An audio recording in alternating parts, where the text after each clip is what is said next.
Del NLP je tudi hipnoza, no. To je zlata vredno orodje. Čeprav v razredu ne govorimo o hipnozi, a ne. Ker tudi sama, preden sem prišla k tebi, sem jaz mislila, da je hipnoza kaj drugega, ne. In kaj, mislim, slabo sem se informirala in tako, no, skratka, hipnoza, jaz rečem meditacija, sproščanje.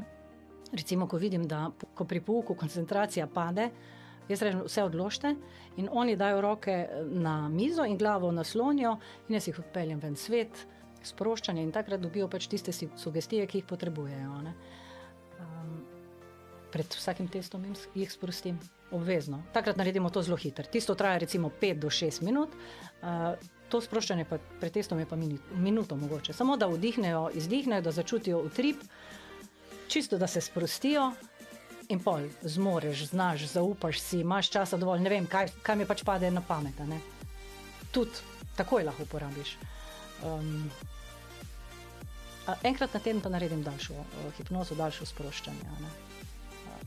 In kako uživajo. A bomo imeli? Ja, bomo imeli.